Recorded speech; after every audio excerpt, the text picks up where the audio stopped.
a speeding truck on a Hawaiian mountain road, a flash of blinding light, then silence. These hands, they are not mine. I was on Mauna Kea. I was. Boy, stop daydreaming and fetch the glass blanks. These spectacles won't grind themselves. 1561. Florence. I've read about this workshop. I have 48 years before Galileo if I can shape a convex objective and a concave eyepiece. I can see what no one has seen. That evening, when the workshop quieted, he examined each piece of glass as if it held the stars. Night after night, he worked the grinding wheel, shaping curves that had no place in a spectacle shop. What are you doing awake? That lens is too long. What use is such a thing? Master, I only experiment. Perhaps a new type of reading glass for the elderly. If he knew the truth, the church would have my head. I must finish before anyone suspects. For 3 months, Yoshihiro stole hours at the grinding wheel, shaping lenses in the dead of night. The convex objective must gather light. The concave eyepiece must magnify. The ratio must be exact. Each dawn, he hid his work behind loose floorboards, heart pounding at every creak of the old beams. You look exhausted, boy. Are you ill? Or sneaking out to the taverns? Just poor sleep, master. The city noises disturb my rest. But Lorenzo was not fooled. He began watching the apprentice more closely, his trust fraying. Finally, on a cold February night, Yoshihiro fitted the last piece, a brass tube holding his precious lenses. It's done. The first refracting telescope. 33 years before Lippershey ever claims it. His hands trembled as he pointed the crude instrument at a distant candle flame across the workshop. The image is inverted, but it's clear. It actually works. He waited until the moon was high, then carried the telescope to the arched window, hands steady despite his racing heart. I've seen the moon through modern optics, but never with my own hands. This is different. He steadied the crude tube on its makeshift tripod and pressed his eye to the eyepiece, adjusting the focus with trembling fingers. Craters, mountains, shadows along the terminator. The celestial sphere is not perfect. It's a world. His hand flew across parchment, sketching every crater and ridge before the moon sank below the rooftops. Aristotle was wrong. The heavens are not immutable. This changes everything. Weeks later, he turned the telescope toward Jupiter and found 4 tiny points of light aligned beside the bright planet. They move. Night after night, they orbit Jupiter. These are moons. The Earth is not the center of all motion. If this is true, then the Church's cosmology is a lie. I must hide these sketches. No one can see them yet. He rolled the parchments tightly and slipped them behind a loose stone in the wall, his heart a drum of dread and wonder. Despite his care, whispers of the lensmaker's strange tube reached the Medici court within the week. Duke Cosimo, I, always a patron of new sciences, read the report with sharp interest. A liveried messenger arrived at the workshop the next morning, bearing a document with the ducal seal. A summons from the Duke. What foolery have you been about, boy? I built a viewer to see distant things. Perhaps His Grace wishes a demonstration. This is my chance for patronage, or the snare that pulls me before the Inquisition. He packed the telescope with steady hands, wrapping each lens in chamois while his heart drummed a silent warning. Be careful, boy. The powerful chew up clever men and spit out bones. I know the risks, Master, but I cannot hide forever. The door closed behind him, and Lorenzo stood alone in the dusty light, his prayers trailing after the apprentice like smoke. The Palazzo Medici rose before him, humming with power. A steward led him to the audience chamber. Show me the tube that sees heaven. Lensmaker, I have heard strange rumors. Yoshihiro positioned the telescope near a tall window, hands steady despite the murmured doubt of the courtiers. Marvelous. The moon is not smooth, it has mountains and deep valleys. This redefines astronomy. The Duke stepped back, unguarded awe softening his stern features. Then calculation returned. I will fund a greater instrument. You shall have a workshop in my palace and the finest glass from Venice. Unprecedented resources. But every priest and scholar in Tuscany will now watch my every move. Across the room, Father Gregorio stood in shadow, his quill scratching a single damning note onto parchment. Heaven's viewer or heresy instrument. The Holy Office must be informed before this spreads further. As Yoshihiro knelt to accept the ducal purse, he felt Fortune's velvet glove conceal an iron fist. Within weeks, a new workshop rose under the Medici roof. Brass tubes longer than a man's arm lay on trestles. Venetian glass, master grinders, unlimited funds. I can build a telescope that will pierce the veil of heaven. His first printed lunar map circulated through Florence, each crater a blow against the old cosmology. Saturn has ears. No, a ring. A flat, spinning ring. This cannot be explained by Ptolemy. Each new chart, each pamphlet drew more murmurs. In the taverns and convents, the word heresy was whispered. Every night that tube points to Jupiter, it mocks the divine order. I have compiled enough.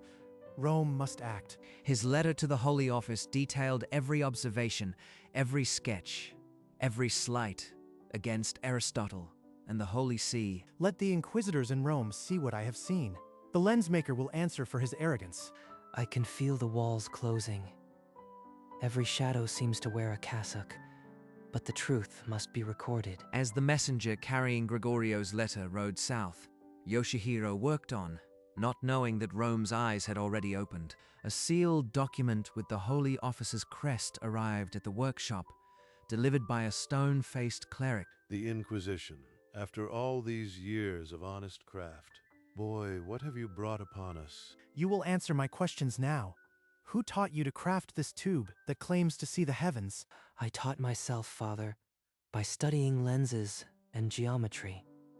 I seek only to understand God's creation. Your sketches tell a different story. They contradict the sacred truths.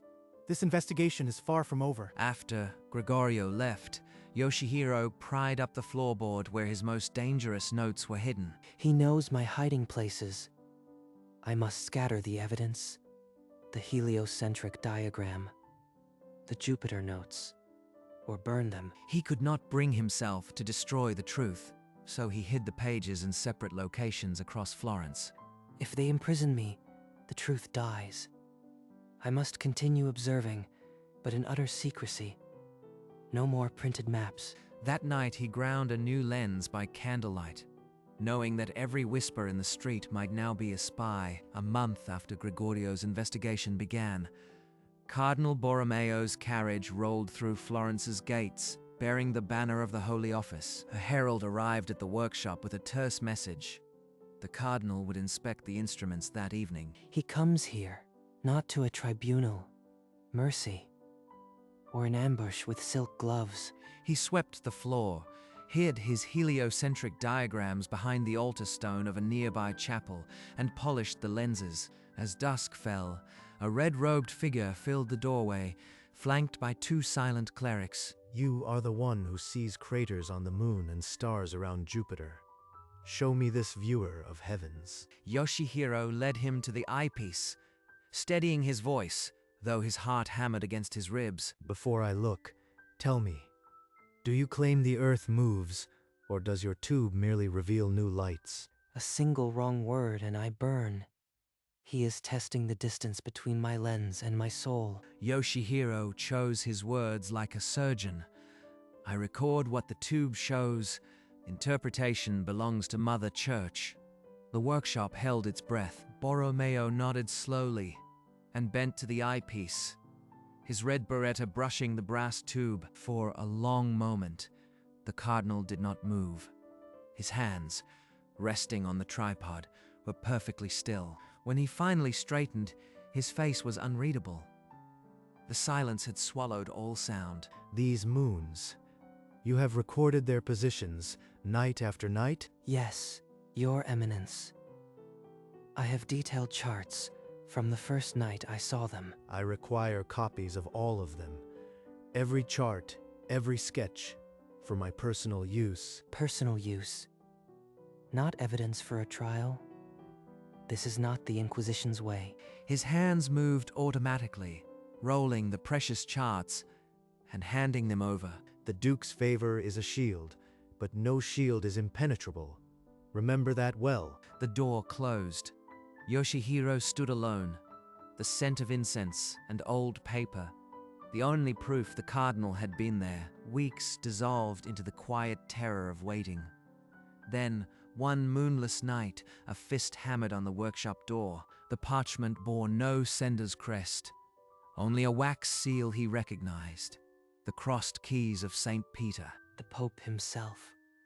Not the Inquisition, a private summons. What could His Holiness want with a lensmaker? He read the terse Latin twice. Come to Rome immediately. Show this to no one. Your life depends on it. Rome, have you lost your senses? They will put you in chains the moment you enter the city. I have no choice, Master. If I refuse, I am condemned. If I go, there is at least a chance, or a chance to be silenced forever. Either way, the truth must survive, even if I do not. He packed a small satchel, a change of clothes, a crust of bread, and his most precious lenses. Under a sky thick with clouds, he mounted a borrowed horse and rode south without looking back. Behind him, Florence's lanterns blinked like dying stars. Ahead, the road to Rome was swallowed by darkness. His horse's hooves echoed on the cobblestones as he entered Rome at midnight, a silent cleric guiding him to a small side door of the Vatican. He was led through narrow, torch-lit passages, past ancient frescoes, whose eyes seemed to follow him. Not the grand halls. This is a hidden route. They don't want anyone to know I am here. A door disguised as a bookshelf opened. Beyond it, a chamber glowed with the light of a dozen candles. Ancient star maps and gleaming astrolabes covered the walls, a sanctuary of forbidden knowledge. This is no interrogation cell. This is a sanctuary, or a tomb. Pope Pius IV entered alone, his white robes almost spectral in the candlelight, his face deeply lined with age and care. Leave us. The silence that followed was heavier than any accusation, the air thick with centuries of unspoken truths. He didn't come to condemn me. He came to confess. You are not the first to see the truth, young man. The Church has known for 200 years. He pulled a heavy, worm-eaten manuscript from a velvet shroud, its pages glowing with illuminated diagrams of the solar system. This was written a century before Copernicus dared to publish. It has been kept here, in the secret heart of the Vatican. We suppressed it, not because it was false, but because it was dangerous. The faith of millions rests on a stable, ordered heaven. If the flock learns the earth is a mere wanderer, their faith may shatter. I carry the sin of this deception every day. 2 centuries. They knew. All the inquisitions, all the burnings, were to protect a deliberate lie. The chamber felt like a reliquary of buried truth. Every star chart on the walls now part of a vast, silent conspiracy. Now you carry this secret too. And like all who bear it, you must be given a choice. A choice, not a sentence. He's offering me something, but the price is already choking the air. Yoshihiro stood on the precipice between the truth he had sought and the power that would silence him forever. You will destroy your telescope publicly, renounce your charts, and become my cardinal astronomer in a hidden observatory beneath the Vatican. Cardinal astronomer.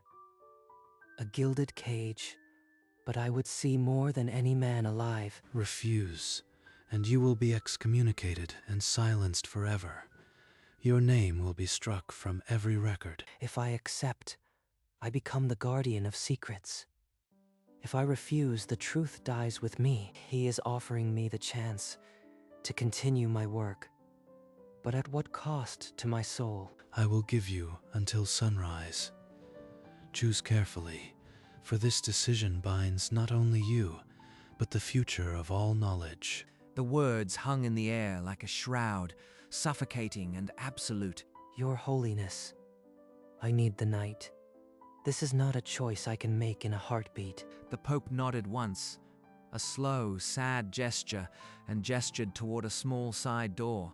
Alone in the silence of his assigned cell, Yoshihiro stared at the stone wall, the weight of the stars pressing down. The candle burned to a stub, its light flickering with the same unsteady rhythm as his thoughts. If I accept, I will see farther than any astronomer in history. The cosmos laid bare before me, but I will wear a mask for the rest of my life, lying to the world about the truth I have witnessed.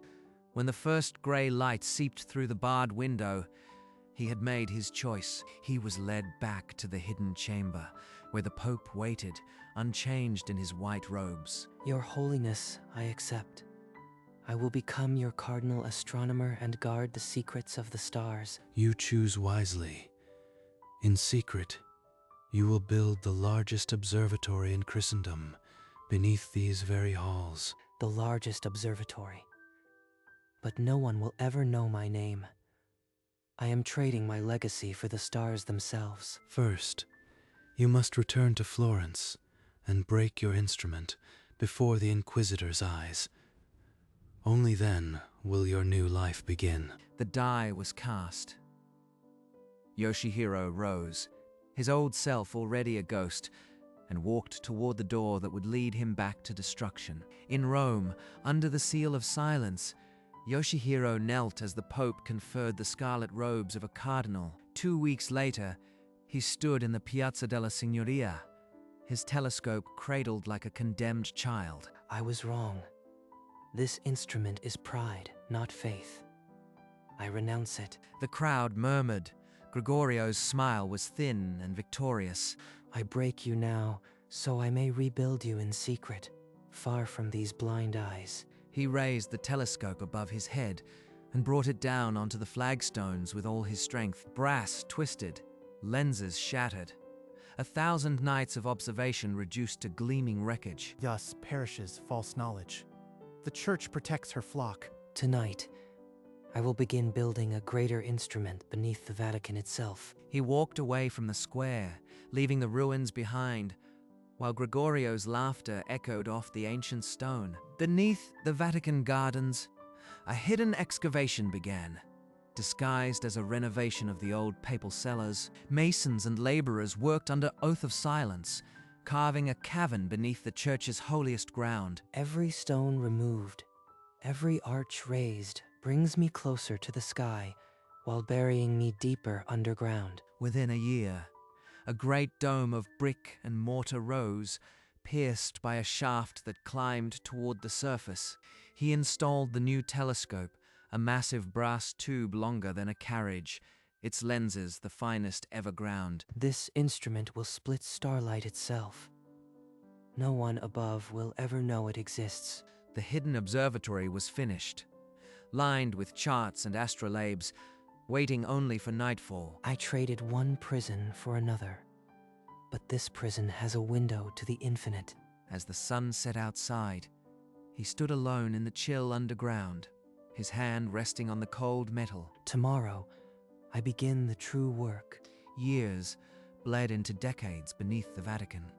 His hair grayed, his eyes sharpened, and his logbooks swelled with wonders no living soul had seen. I have mapped the craters of Mars, tracked the phases of Venus, measured the spin of Saturn's ring, all sealed in this tomb. Each night he ascended to the eyepiece, a prisoner with a key to the cosmos, and each morning he locked the truth in a drawer. On a cold November night, he swept the tube toward a blank patch of sky, and his breath caught. A comet, a new comet, never recorded. Its orbit will take it past Jupiter. This is revolutionary. He calculated its path 3 times, his hands shaking. Proof of elliptical orbits, evidence that would reshape astronomy. And I can tell no one. It will be buried with me. He stared at the cold stone walls, the silence pressing in until he could hear his own heart cracking. What is the point of seeing if every vision must be silenced? I am the church's greatest astronomer and its most complete ghost. He knew then that something had to break, himself or the vow. He climbed the hidden stairs to the papal apartments, the comet's orbit chart clutched in his sweating hand. I will demand that the truth be spoken. The church cannot bury this comet. Not after all I have sacrificed. The Pope, now a frail shadow of the man who once offered him the scarlet, received him in a study draped with crimson. You disturb my evening, Cardinal Astronomer. This had better be a revelation worthy of the disturbance. Your Holiness, a new comet. Its orbit proves the planets move in ellipses.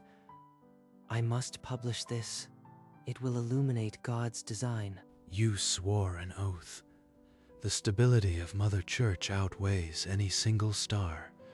Your discovery will remain in the vault. Then I am truly a ghost. All these years of phantom grinding lenses in a crypt. And now the final door slams shut. Go back to your observatory and pray for forgiveness. You chose this path, and now you will walk it unto death. Yoshihiro backed from the room without a word, the sound of the closing door sealing him into a deeper silence. If I cannot publish, I will carve the truth into stone. One day, someone will find it, and then they will know. Back in his underground sanctuary, Yoshihiro gathered sheets of copper and a fine-pointed awl. A cipher of numbers and star positions. Only a true astronomer could untangle this. It will speak across centuries. For weeks, he engraved the metal, inscribing the orbits of Jupiter's moons, Saturn's rings, and the comet's elliptical path. When they find this, they will know that a man saw the truth and refused to let it die. He selected a hollow stone in the deepest wall of the observatory, behind a crumbling fresco. He sealed the tablet inside and covered it with mortar, blending it seamlessly into the ancient masonry. Now I am truly a guardian of secrets. This place will be my tomb, but also a vault of truth. He stepped back, his old fingers stained with stone dust, and felt a strange peace settle over him. Perhaps one day, when the church's grip loosens, someone will find this and finish what I started. The observatory returned to silence, the great telescope pointing forever upward, waiting for eyes that might never come. A letter from a Paduan scholar arrived at the Vatican, its seal already broken by curious clerks. A Dutch spectacle maker has rediscovered my instrument. And now Galileo of Padua points it at the heavens. The name Galileo echoed in his mind, a young professor who would now claim the stars that had been his alone. 40 years, I have guarded these secrets. Now, the truth breaks free without me. He laughed softly, a dry sound choked by ages of silence. The first laugh since the comet. I could have been him, famous, exiled, or burnt. Instead, I am a nameless cardinal in a crypt. He glanced toward the hidden stone in the wall, where his copper tablet waited in eternal patience. Galileo will not need a hidden record. The world is ready for him. I merely kept the candle lit until dawn. He folded the letter carefully and placed it among his logbooks, a fragile bridge between 2 centuries. Soon, the church will have to choose between truth and power. I have already made my choice. Soon after, knowing his heart was failing, the old cardinal descended the hidden staircase alone for the last time. The great brass tube was draped in cobwebs like abandoned ambition, yet its glass still glinted with starlit promise. You were my prison and my liberation. Every lens I ground, every night I watched, I traded my name for the sky. He shuffled to the deepest wall, where the crumbling fresco of a forgotten saint concealed his final testament. Beneath this plaster, the truth sleeps, heavier than any stone, but lighter than a guilty conscience. The faintest smile ghosted his lips, not of triumph, but of quiet, absolved completion. It was worth the silence. Every midnight, every secret, every unsung discovery. They will know. Eventually. He lingered a moment longer, then turned away, his steps slow but unburdened. The great tube watched him go. Its unwinking eye still trained on the patch of sky it would never stop loving. Without a backward glance, he ascended into the ordinary world, leaving the truth entombed for a future that might never come. Centuries passed. Empires crumbled, doctrines shifted, and the Vatican gardens bloomed over the buried dome. Yet deep beneath the hallowed ground, the great brass tube still pointed at the stars, its lens unshattered. Behind ancient plaster, a copper tablet waited in patient silence, its ciphers holding the first true map of the heavens. The footsteps of a long-dead cardinal had faded, but the truth he sealed there remained, pregnant with consequence. No name adorned the hidden vault. No cardinal's seal marked the door. Only a shaft of moonlight, falling faithful as a prayer. The telescope became a silent sentinel, its watch unbroken through ages, its purpose known to no living soul. And the hidden stone, it held its secret close, indistinguishable from the ancient wall, waiting for a future that might never come. Perhaps one day, a curious scholar would press her ear to that wall and hear the whisper of starlight through copper. But until then, the observatory remained a forgotten universe beneath the Vatican, a testament to a man who chose to see and to wait, and in the darkness, his telescope pointed on.